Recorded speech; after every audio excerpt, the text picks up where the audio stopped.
Good morning.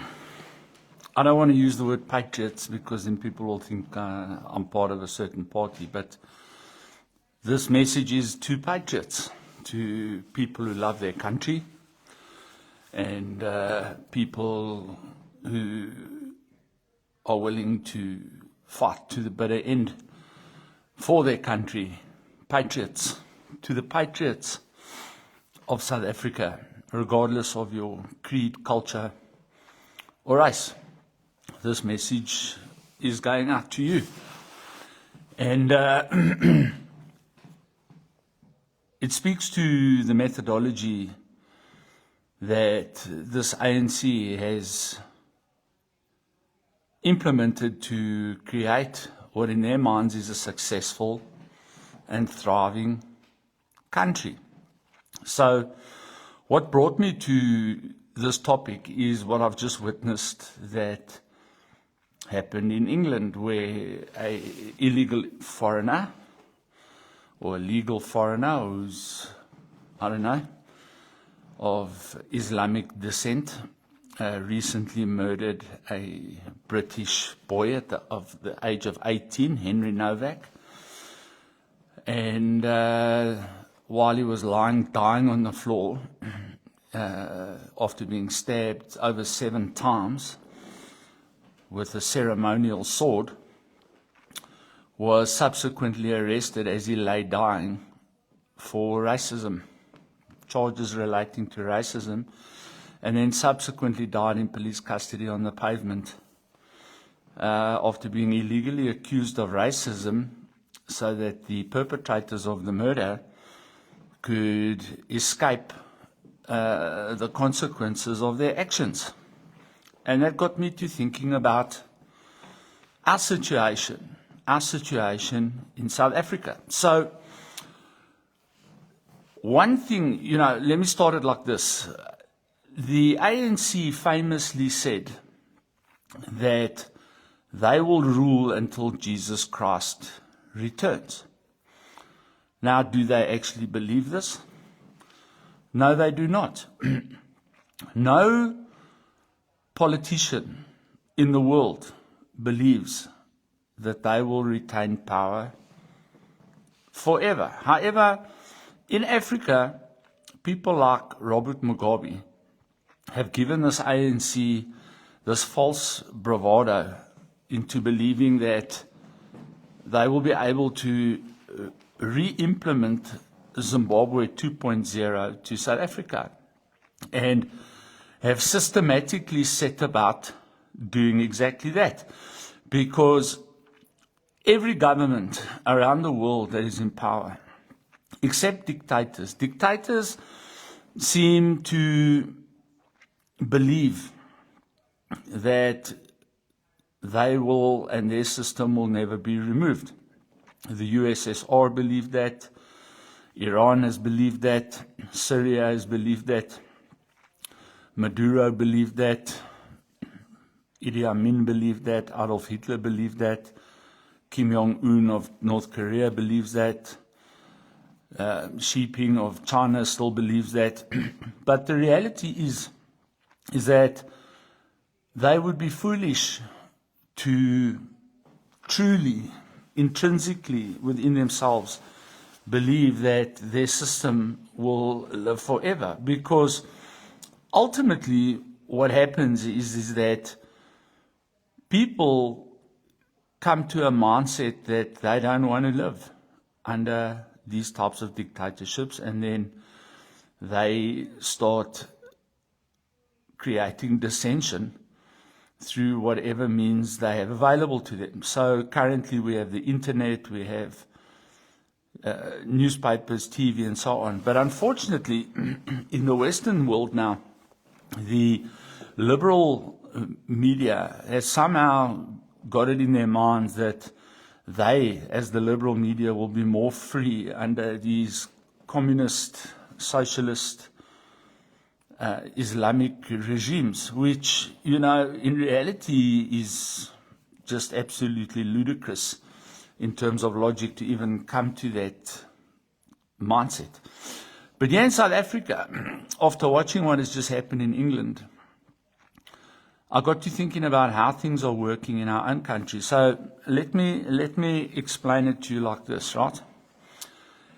In South Africa, if you have worked your whole life and paid tax and retire to enjoy what's left of the pittance of wealth you've managed to acquire after the government raping you for 50 years, and you decide to go to the Kruger Park to enjoy your retirement, it's okay to be murdered. It's acceptable as long as you're white.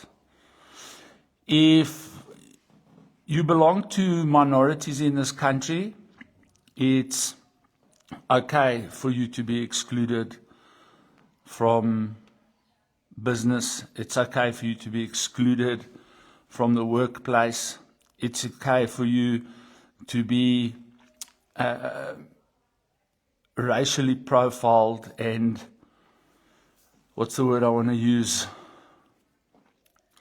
quietly excluded from assistance at government institutions such as the police, the departments of home affairs, the departments of welfare, the departments of labor, the police, and all of that, whereby you are sublimely discriminated against when you often attend these institutions, which, although nothing is in writing that they must turn you away, they are systematically indoctrinated and systemically indoctrinated to treat you as a white South African differently to a black South African, to treat you as an Indian South African differently to a black South African, and to treat you as a colored South African differently to a black South African when you attend these institutions, particularly hospitals and police stations, where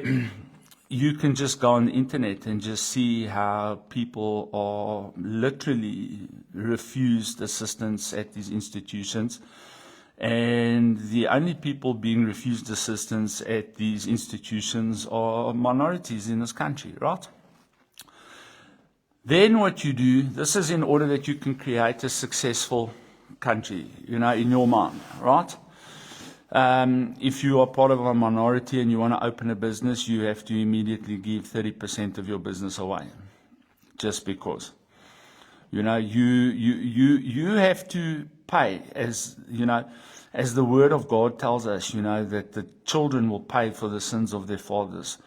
The government in this country has now taken on the role of God and is now punishing the children for the sins of their fathers. Most of the people, even myself, I'm 57 years old. Yes, I was born in apartheid. Yes, I grew up in apartheid.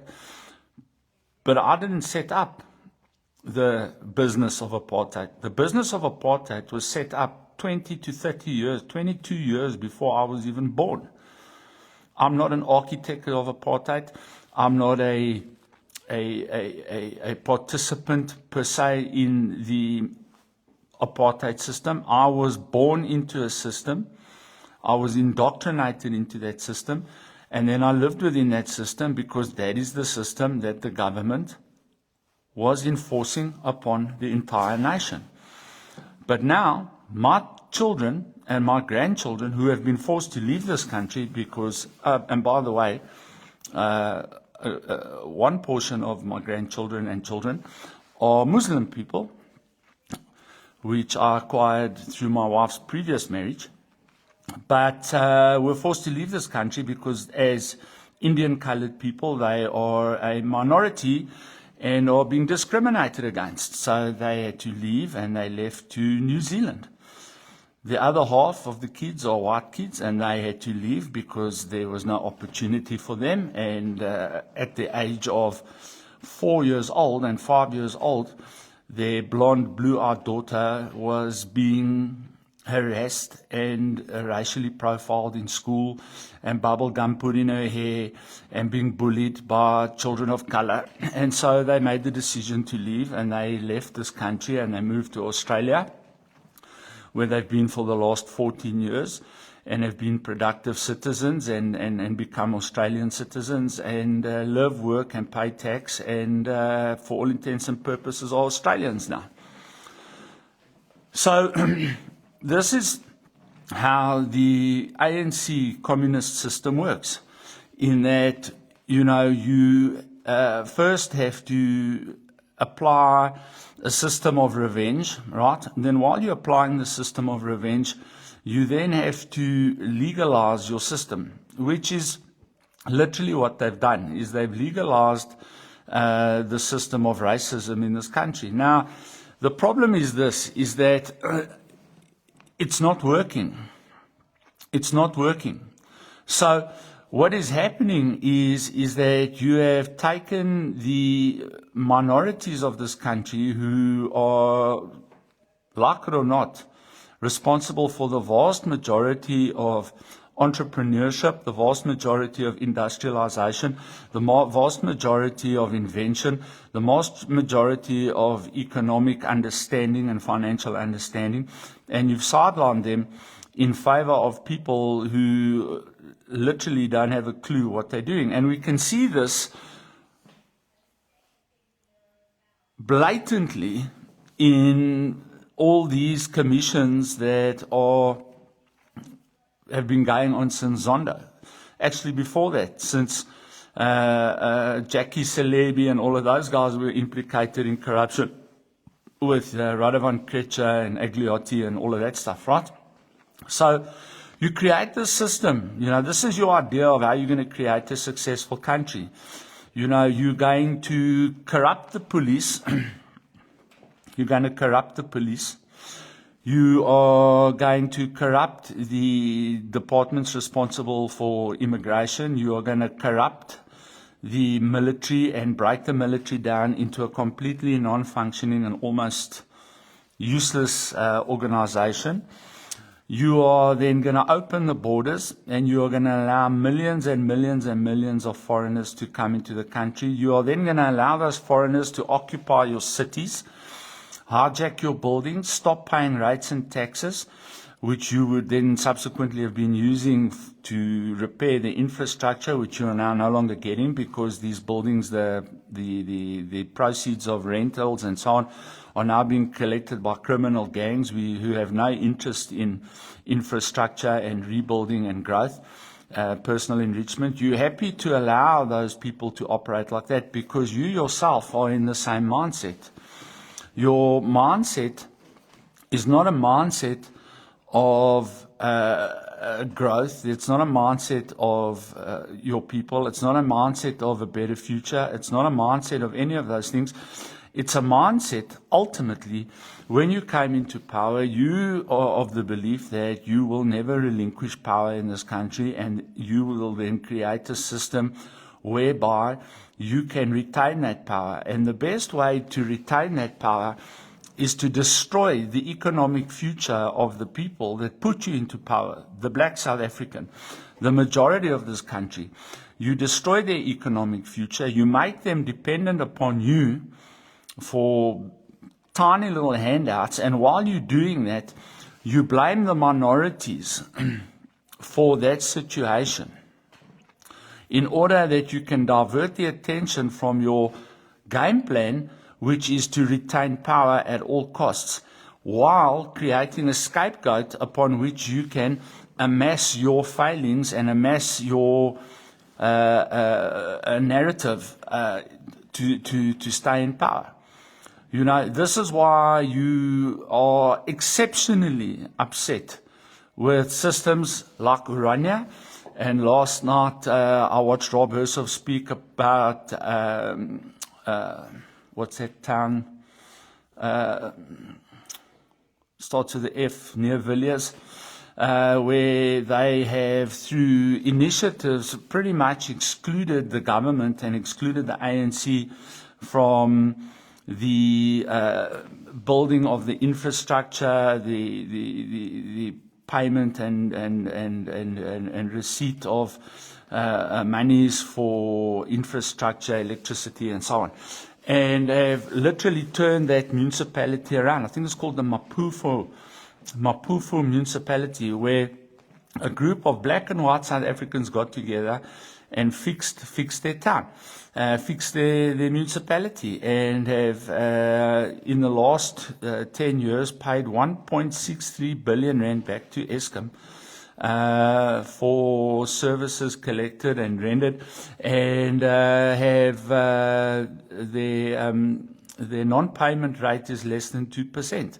When you come into ANC municipalities, anywhere that these guys run, the delinquency on accounts is in the 80 percentile. So, you've proven that you are unable to run and manage municipalities. You've proven, like in my industry, right? I'm a chairman of a local drug action committee established by the DA municipality in Midvaal.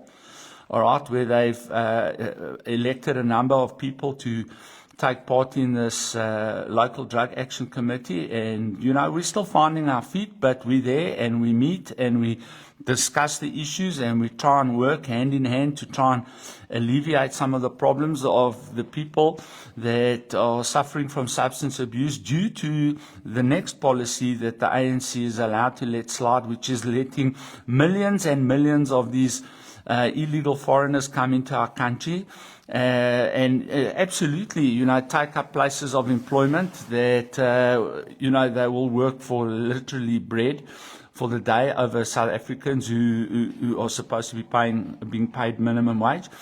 They sell drugs, they human traffic our kids, and all of that stuff. And then we have the National Drug Master Plan that has said that, and actually legislation, Act 70 of 2008, that says that there must be provincial drug bodies, and those provincial drug bodies must establish local drug action committees. And I have it on very good authority that here in Gauteng, the provincial body doesn't even sit. So now here I am in the local drug action committee that must, according to the National Drug Master Plan and the legislation, send reports to a Gauteng provincial drug body that doesn't exist and only exists on paper. And this is the type of thing that they do, is that they are systematically eroding the systems in order that there are no systems by which you can measure any of the failing, by which they can then just blatantly lie and blame minorities. It started with the whites. They blamed the whites. It is now shifted to the foreigners, and I'm seeing on many podcasts and news stations that at the same time the narrative is now also moving to the Indian population, that they unfairly acquired what they've acquired as well. So the foreigners have unfairly acquired what they acquired. The whites have unfairly acquired what they've acquired. The Indians have unfairly acquired what they've acquired. And the only ones that are not acquiring anything due to the unfairness is the minorities in this country. And this is a communist textbook playbook. This is a fascist playbook. This is the same playbook that Adolf Hitler used in order to have the Jews rounded up and murdered in the Second World War. And this is why the international world, people like Donald Trump and some Nigel Farage now, who's going to take over England, and others have said that there's a genocide happening in South Africa. Because according to the Genocide Watch List, I think it's 8 out of 10 of the prerequisites of a genocide have already been fulfilled by this ANC government. And the whole mission is this, guys. The whole mission is, and this is how dictators take power, and this is how governments like the ANC, ZANU-PF, and others stay in power, is to create a system whereby you dehumanize a certain portion of your population while creating chaos. And once the chaos has fully exploded, you then take full control under the disguise of maintaining law and order. Isn't that what the apartheid government did? They did the same thing. It's not a difficult thing to understand. And you've got to understand that these people that are in power don't care if the economy collapses. They don't care. Because they have overlords that will make sure that they are still very, very well supplied with luxury motor vehicles, caviar and champagne while the rest of South Africa murder each other for slices of bread. And this is what they are attempting to do. Now, we have to stop listening to them and start talking to each other. And start understanding, all South Africans here, we're all living in this country. In this country, there's a very small minority of radical people on both sides of the aisle, whether minority people or whether majority people. The radicals are unfortunately the same as we've seen with the woke movement and other movements around the world, that even though they're in the minority, they shout the loudest. And because they shout the loudest, this is all that we hear, and we then automatically assume this is the whole country. But it's not. The vast majority of South Africans, like I said, I sit on this council with members of our community, members of our local DA government, members of the police, members of correctional services, members of health departments, mental health specialists, or all kinds of people sit on this committee where we try and forge forward a way to try and combat the drug issue in our community. But the interesting thing is that they are people from every race, color, creed, culture, and religion in our country that sit on this committee. And not once has there ever been an issue that has come up by race, by religion, you trying to forward a racial narrative, because we're absolutely apolitical. We don't really care what party you support. We don't really care what religion you're from. Our mission is to solve the drug problem. And that's where I've noticed that, this hatred, a narrative that's been driven by political parties in this country, at ground level, at the vast majority of logical thinking, rational South Africans, is actually non-existent. And this is why you have a system or a situation developing now in South Africa, and it's growing very, very fast. It's growing very, very fast, where thousands, if not hundreds of thousands, and possibly millions of black South Africans are saying that they would prefer a leader like Peter Groenewald running the country, because they have seen what he has been able to do in his ministry. And more, the idea of racial polarization is not going to be a factor in politics in South Africa, because people have been suffering so long under this racial division, from segregation to apartheid to currently now this ANC, EFF, MK narrative of racial segregation, which is still continuing in our country. People are tired of worrying about black and white when they don't have water, electricity, and food to eat. People want a government that is going to provide the work, provide the opportunities, and provide the platforms that they can build lives for themselves, their children, and their grandchildren. Nobody, the whole world is a very small, and I want to tell you something, small-minded and stupid demographic of people that are still basing their thinking on their racial/religious demographic. You are free to worship whichever God you wish to worship. You are unfortunately born into the race that you are born into, regardless of what race you're born into. But the reality is that regardless of your religion and your race, you have to share this world with people of other religions, people of other races, people of other cultural mindsets, people of other ways of thinking, and somehow together you have to formulate a plan. This idea of one group being superior to another group is no longer the type of thinking that is prevalent in 2026. And if you're still living in that place, neither is communism a system that is considered any way remotely as a possibility of future prosperity and growth for any nation around the world. Every nation that has tried that example has collapsed or is collapsing. And, you take Argentina as a prime example. Argentina is one example. States in Africa are other examples, Rwanda, Namibia, Angola, these types of places.